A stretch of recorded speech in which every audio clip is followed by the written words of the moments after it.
And this final passage really rests on two definitions, specific performance and monetary compensation, and that latter one we get, right? I mean, that's what we're used to.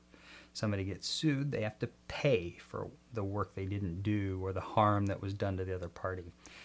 To me, at least, that specific performance was a different animal, like actually making you do what you were supposed to do. And it seems so weird, and we really get that weirdness clarified in that third paragraph. I don't know about you, but for me, for sure, when she first started talking about specific performance, I was like, really?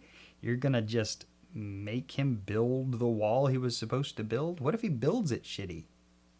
Right? And she doesn't even get into that necessarily. She just gets in the idea that if you're forced to do work for somebody else, and be managed by somebody else while doing that work, it creates a significant friction. Plus, it would just be hard to enforce. What are you going to do? Have the cops make you write that copy? All right.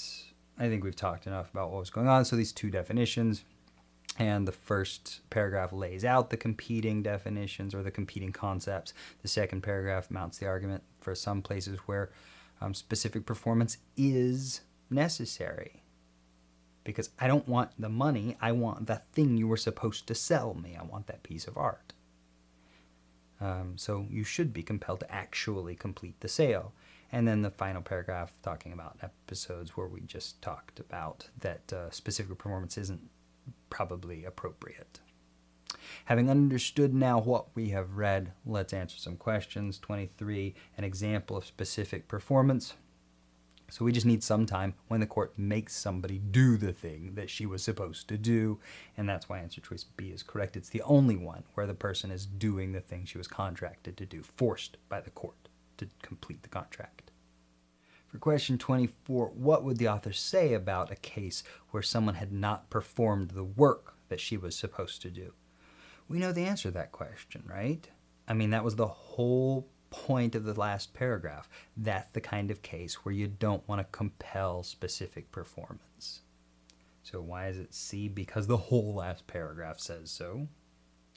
For 25, the purpose of the passage is to express the main point, right? And the main point is that there are some times when you want to compel specific performance, and there are other times when you don't. You just want to make them pay.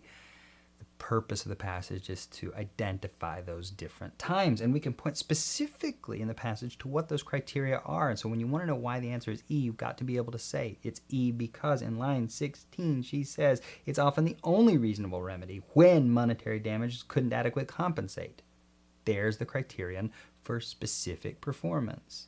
And then in line 43, forcing someone to perform a service can at the very least heighten dissatisfaction.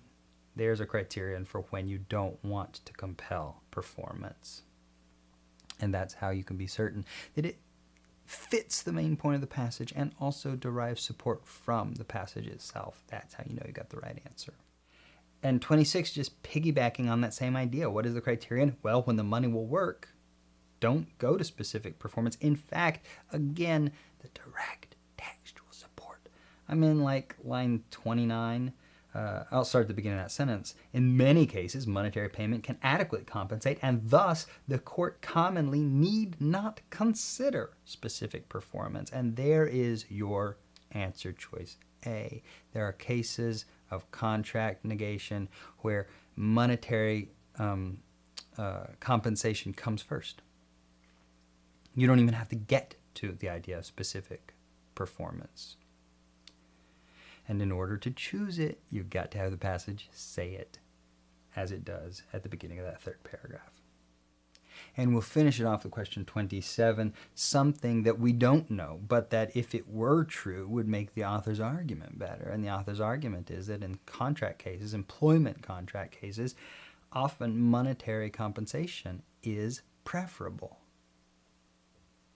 But you notice what that assumes. It assumes that monetary compensation is possible.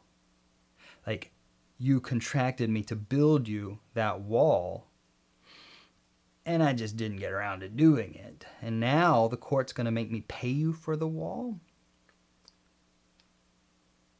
Do I have the money to pay you for the wall? And see, that's the assumed bit of evidence that the argument really needs but doesn't have. And how would you strengthen it? By asserting that that assumed evidence is true. Tell me that people can actually pay monetary damages.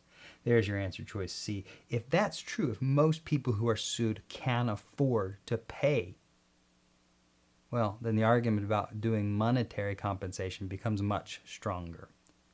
And if you turned it on your head and said that most people in answer choice C who are sued could not pay, notice how effectively that would weaken the argument. I mean, that's just the nature of strengthen and weaken questions. And that closes out this passage, and that finishes off this section.